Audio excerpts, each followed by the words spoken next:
నమస్తే. Welcome to legend TV. BRS నాయకులు ఈరోజు ఖమ్మం పర్యటనకి వెళ్ళడం జరిగింది. ఏదైతే నిన్న ముప్పు ప్రాంతంలో ఎవరైతే చిక్కుకున్నారో వాళ్ళందరూ నిన్నైతే ఎవరు కూడా అంటే అటు కాంగ్రెస్ నాయకులు ఎక్కడా కూడా ముగ్గురు దగ్గర ముగ్గురు అక్కడ మంత్రులున్నారు. ముగ్గురులో కూడా ఎవరు 9 మందిని కూడా కాపాడిన పరిస్థితి చూసాం మనం. దీనికి సంబంధించి పరామర్శించడానికి హరీష్ రావు గారు, అలాగే కొంతమంది ఎమ్మెల్యేలు, నాయకులు వెళ్ళడం జరిగింది. సో, ఇందాక కూడా హరీష్ రావు గారి మీద దాడి చేసిర్రని ఒక వార్త అయితే రావడం జరిగింది. కొన్ని వీడియోలు చూసాం మనం ఇప్పటికే. దానికి సంబంధించి అంటే హరీష్ రావు అండ్ ఎవరైతే టీం ఎళ్లారో సబితేంద్రారెడ్డి గారు గాని, కౌశిక్ రెడ్డి గారు గాని ఇట్లాంటి వీళ్ళందరి మీద కూడా దాడి జరిగింది. కారు అద్దాలు పగలగొట్టినట్టుగా వార్తల్లో రావడం జరిగింది. దీనికి బీఆర్ఎస్ నాయకులు కాంగ్రెస్ పార్టీ మీద యాజ్ యూజువల్ గా మనకు తెలిసిందే. కాంగ్రెస్ నాయకులు ఇదంతా చేసిర్రు అనేది కొంత అదే అక్కడ ఏం జరిగిందనేది వాస్తవంగా మనకి క్లారిటీ తెలీదు. ప్రస్తుతం అయితే బీఆర్ఎస్ నాయకులతో మాట్లాడే ప్రయత్నం చేద్దాం. పావని గౌడ్ గారు ఉన్నారు మనతో పాటు, లైన్ లో తీసుకునే ప్రయత్నం చేద్దాం. దీని మీద అంటే ప్రధానంగా కొంతమంది జనాలు కూడా మనం చూసాం కొన్ని వీడియోల్లో, విజువల్స్ లో. వాళ్ళు కూడా క్వశ్చన్ చేస్తా ఉన్నారు హరీష్ రావు గారిని. మీరు అప్పట్లో కూడా మీరు చేసినవి కూడా ఇబ్బందులు ఉన్నాయి కదా గతంలో కూడా అని కొంతమంది ప్రశ్నిస్తూ కొన్ని వీడియోలు కూడా చూసాం మనం. సో, ప్రస్తుతం మా పావని గౌడ్ గారితో మాట్లాడే ప్రయత్నం చేద్దాం. మేడం నమస్తే. నమస్తే. మేడం చూసాం హరీష్ రావు గారి మీద దాడి చేసిర్రు. సబితేంద్రారెడ్డి గారి కారు మీద కూడా దాడి చేసిన పరిస్థితి చూసాం. మరి ఎట్లా చూడాలా మరి ఈ తీరుని ఎట్లా చూస్తారు మరి మీరు? ఇందిరమ్మ రాజ్యం తీసుకొస్తా అన్నాడు, గూండాల రాజ్యాన్ని తీసుకొచ్చిండు. తెలంగాణలో ఉన్నామా లేకపోతే రౌడీ రాజ్యంలో ఉన్నామా అనే విధంగా ఉన్నది. ఎందుకంటే ఈ 9 నెలల నుంచి అధికారంలోకి వచ్చిన తర్వాత కాంగ్రెస్ గూండాల అరాచకాలు ఎక్కువైపోయినాయి. ప్రశ్నిస్తున్న మహిళా జర్నలిస్టుల మీద దాడులు, మహిళా కమిషన్ కు బీఆర్ఎస్ నాయకురాలు పోతే వాళ్ళ కాంగ్రెస్ నాయకురాళ్లతోటి దాడులు. ఈ రోజు ఎవరైతే ఈ రేవంత్ రెడ్డి చాతగాని తనం వల్ల ముందస్తు సహాయక చర్యలు గాని ఎలాంటి చర్యలు గాని చేపట్టలేక చాలా మందికి వరదలో చాలా మంది చనిపోవడం జరిగింది, ప్రాణ నష్టం జరిగింది, తీవ్ర ఆస్తి నష్టం కూడా జరిగింది. ఆగస్టు 27వ తారీఖు ప్రమాద హెచ్చరికలు చెప్పిండ్రు, వాతావరణ సూచిక చెప్పింది. చెప్పినా కూడా ముందస్తుగా ఎలాంటి చర్యలు తీసుకోలేదు ఈ రేవంత్ రెడ్డి సర్కారు, కాంగ్రెస్ సర్కారు. వీళ్ళు పార్టీలకు బర్త్డే పార్టీలలో తిరగడానికి హెలికాప్టర్లు ఉంటాయి, వీళ్ళు పార్టీల సమావేశాలలో వాళ్ళ మీద పూలు జల్లించుకోవడానికి హెలికాప్టర్లు ఉంటాయి. 9 మంది వరదలో చిక్కుకొని పోతే వాళ్ళకి ఎలాంటి సహాయం చేయకుండా, కనీసం హెలికాప్టర్ కూడా పంపించకుండా 9 మంది ఎమ్మెల్యేలు ఖమ్మం నుంచి గెలిపించిన వాళ్లకు 3 మంత్రులను చేసిన ఖమ్మం నుంచి, కానీ ఏ ఒక్క మంత్రి పోలేదు, ఎంపీ పోలేదు, ఎమ్మెల్యేలు కూడా పోలేదు. కానీ ఒక జేసీబీ డ్రైవరు 9 పోతే నేను ఒక్కడినే పోతా, వస్తే 9 మంది తోటి కలిసి వస్తా అనేసి ధైర్యం చేసి ప్రాణాలను పణంగా పెట్టి 9 మందిని రక్షించి తీసుకొని వచ్చిండు.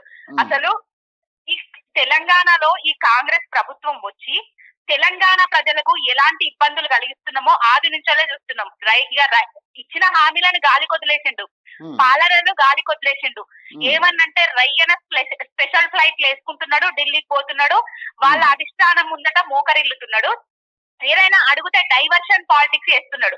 ఈయననే కదా రా హరీష్ రావు నీకు దమ్ముంటే రా అని సవాల్ విసిరిండు. వచ్చిన తర్వాత అక్కడ తోక ముడుచుకొని ఎక్కడ వీళ్లకు ప్రజాదరణ పొందుతారో బీఆర్ఎస్ పార్టీ నాయకులు అనేసి వాళ్ళ మీద రాళ్ల దాడులు, గూండాలతోటి దాడులు చేపించడం హేయమైన చర్య. అసలు తెలంగాణలో ఎప్పుడన్నా ఇలాంటివి చూసిన అరాచకాలు? 9.5 నెలల పాలనల ఏ ఒక్క బీఆర్ఎస్ నాయకుడు గాని, ఏ ఒక్క బీఆర్ఎస్ కార్యకర్త గాని కాంగ్రెస్ నాయకులను గాని, కాంగ్రెస్ నాయకుల ఇంటి మీది గాని దాడులకు దిగినమా? లేదు. చెప్పండి. 9 నెలల్లోనే ఇన్ని అరాచకాల? అసలు వరద బాధితులను పరామర్శించడం పోయింది, వరద బాధితులకు సహాయక చర్యలు చేపట్టడం పోయింది. ఆయననే చెప్పిండు అధికారంలో రాకముందు ప్రతి కుటుంబానికి ఎవరైతే చనిపోతారో వాళ్ళ ఇళ్లకు 25 లక్షలు ఇస్తామని చెప్పిండు. దాని మీద ఊసు లేదు, పంట నష్టం మీద ఊసు లేదు. నిన్న 5 లక్షలు రేవంత్ రెడ్డి గారు నిన్న 5 లక్షలు చొప్పున ఇస్తామని చెప్తున్నారు కదా వరదల్లో. మీకు కావాలంటే ఇది వరకు రేవంత్ రెడ్డి ప్రతిపక్షంలో ఉన్నప్పుడు ఏం మాట్లాడిందో మీకు వినిపిస్తా. ఆయన ఏమన్నాడు ప్రతిపక్షంలో ఉన్నప్పుడు? ప్రతి కుటుంబానికి 25 లక్షలు ఇవ్వాలి చనిపోయిన కుటుంబానికి ఆయననే చెప్పిండు. మరి అధికారంలోకి వచ్చిన తర్వాత ఈయన 5 లక్షలు ఇచ్చుడు ఏందండి? 5 లక్షలు ఇచ్చినా, 10 లక్షలు ఇచ్చినా, 20 లక్షలు ఇచ్చినా కూడా వాళ్ళ ప్రాణాలను తీసుకురాలేము. కానీ కనీసం మానవత దృక్పథంతోనైనా, మానవీయ కోణంలోనైనా ఆలోచించి వాళ్ళ కుటుంబాలను ఆదుకోవాలి కదా. ఇలాంటి ఆదుకునే చర్యలు లేవు. దమ్ము ధైర్యం లేకనే ఇలాంటి ఒంటెద్దు పోకడలు చేస్తున్నాడు. అహంకారం తోటి అధికారం తలకెక్కి మా బిఆర్ఎస్ నాయకుల మీద ఈ రోజు దాడి జరిపించిండు. దమ్ముంటే రేవంత్ రెడ్డికి పాలన చేత కాకపోతే రాజీనామా చేయమని చెప్పండి. అసలు ఆయనకు పాలన మీద అవగాహన లేదు, చేతనైతే లేదు. రాజీనామా చేయమనండి. కానీ ఈ వెన్నుపోటు పొడుచుడు, ఈ దాడులు చేపించుడు, తెలంగాణలో కొత్త సంస్కృతిని చూస్తున్నామండి. ఈ కాంగ్రెస్ ఎట్లా చెప్పగలరు? అంటే కాంగ్రెస్ నాయకులే దాడి చేశారని ఎట్లా చెప్పగలరు? అంటే ఇప్పుడు చూసినాం కదా అంటే విజువల్స్ కూడా మాకు అక్కడ నాయకులు ఎవరైతే ఉన్నారో కాళ్ళు విరిగి ఉన్నాడు హాస్పిటల్లో, వాళ్ళు కూడా చెప్తున్నారు కదా. అక్కడ ప్రస్తుత స్థానిక నాయకులకు తెలుసు కదా ఎవరు దాడి చేస్తున్నారు, ఎవరెవరు వీళ్ళంతా అని తెలుసు కదా. వాళ్ళు చెప్తున్నారు కాంగ్రెస్ నాయకులే చేసిండ్రని చెప్తున్నారు.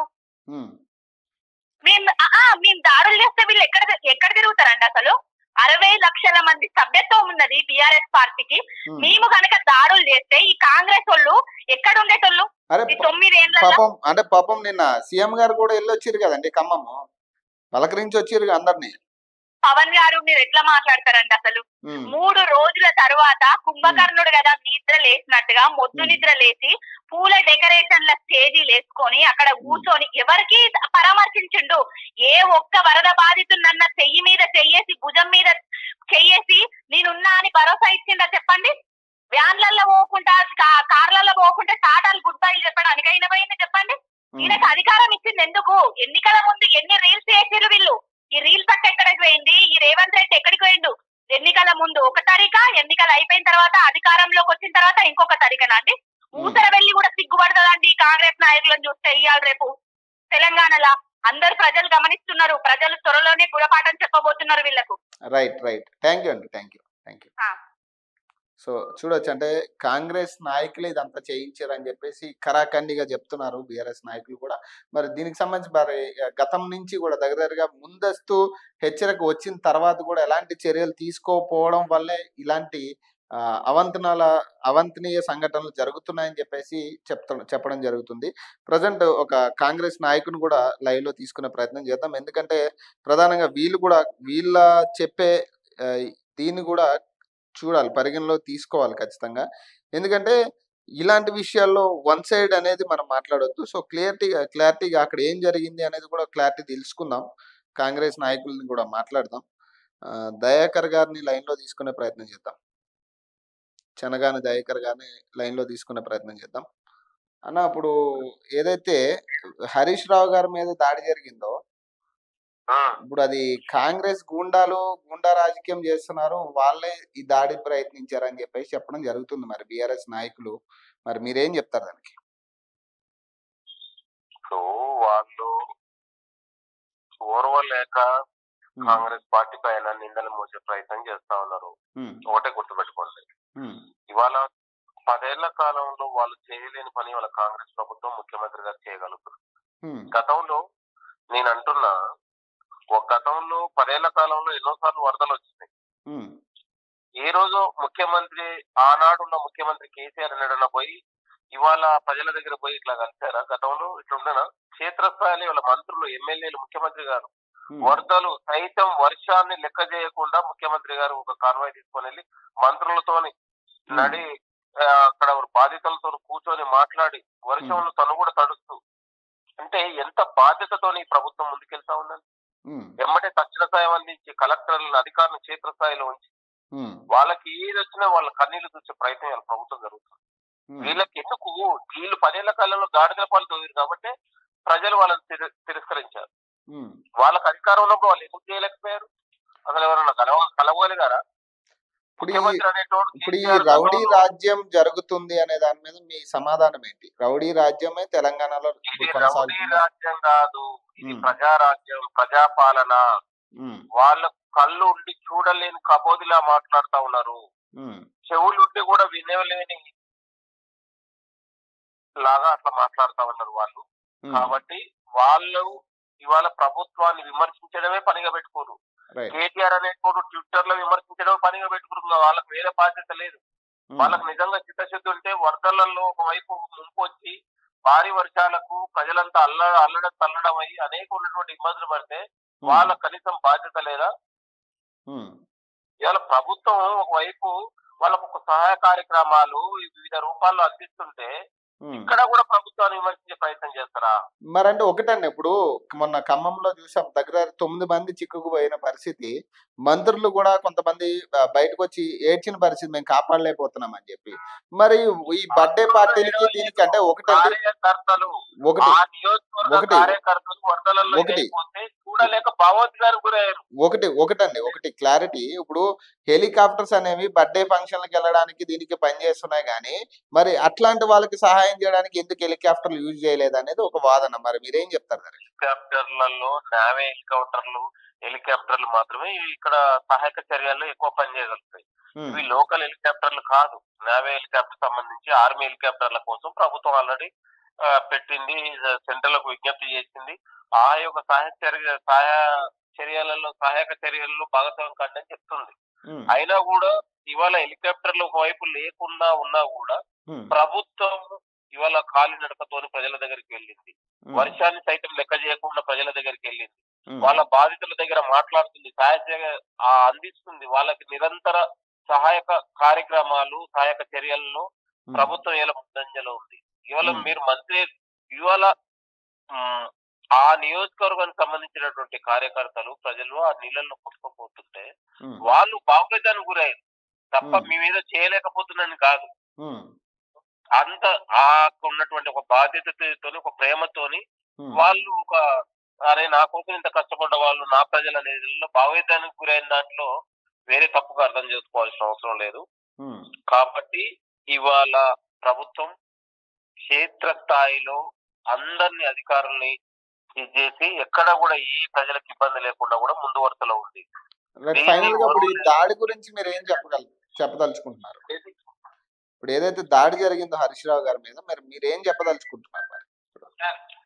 ఇప్పుడు దాడి గురించి ఇప్పుడు కూడా కాంగ్రెస్ పార్టీ బీఆర్ఎస్ నాయకుల్లాగా దాడులు చేసే సంస్కృతి కాదు. ఎవరు వచ్చినా కూడా వాళ్ళ యొక్క విజ్ఞప్తులు కానీ వాళ్ళ యొక్క ఏది వచ్చినా కూడా మాట్లాడుతుంది తప్ప ఇవాళ ఏదో వాళ్ళకి జరిగిన దాన్ని కాంగ్రెస్ ప్రభుత్వం మీద, కాంగ్రెస్ నాయకుల మీద నెట్టివేయడం హరీష్ రావుకి తగదని మేము భావిస్తా ఉన్నాం. హరీష్ రావు గాని కేటీఆర్ గాని ఈ మధ్య కాలంలో చూస్తే ప్రత్యేకించినటువంటి విమర్శలతోని ఒక ప్రభుత్వాన్ని నిరంతరం విమర్శించే పనిగానే పెట్టుకున్నారు తప్ప ఎక్కడ కూడా అప్రిషియేట్ చేసే పని ఎక్కడ కూడా వాళ్ళు చేయట్లేదు. కాబట్టి వాళ్ళు ప్రజలు తిరస్కరించబడినటువంటి నాయకులు, ప్రజాదరణ కోల్పోయిన నాయకులు, వాళ్ళ గురించి మాట్లాడాల్సిన అవసరం లేదు. కాంగ్రెస్ ప్రభుత్వానికి మరింత బాధ్యతతోని ఒక బాధ్యతంగా ముందుకెళ్తా ఉంది. గుర్తుపెట్టుకోండి. థ్యాంక్ యూ అండి, థ్యాంక్ యూ. సో చూడొచ్చు అంటే బీఆర్ఎస్ నాయకులు ఖచ్చితంగా ఇది కాంగ్రెస్ వాళ్ళ పనే, ఇది గూండాల రాజకీయం జరుగుతుంది ఇక్కడ, ఖచ్చితంగా కాంగ్రెస్ నాయకులు ఈ దాడికి పాల్పడ్డారని చెప్పేసి వాళ్ళు కరాఖండిగా చెప్తున్న పరిస్థితి. కనీసం 9 మందిని కూడా బతికించలేకపోయారు, 9 మందిని కూడా రక్షించలేకపోయారు అని చెప్పేసి వాళ్ళు ఆరోపిస్తున్న పరిస్థితి.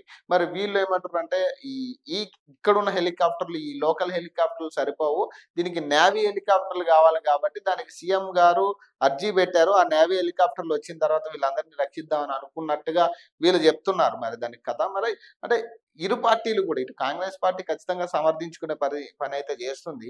మరి ఇక్కడ బీఆర్ఎస్ నాయకులు అయితే ఖచ్చితంగా కాంగ్రెస్ ప్రతిపక్ష ఏదైతే అధికార పార్టీ ఉందో అధికార పార్టీ మీదే వాళ్ళు దుమ్మెత్తి పోసే పరిస్థితి చేస్తున్నారు. ఏదైనా కానీ ఈ దాడి ఖచ్చితంగా అంటే ప్రతిపక్ష నాయకుల మీద ఈ దాడి అనేది కరెక్ట్ కాదు అనేది నా ఉద్దేశం.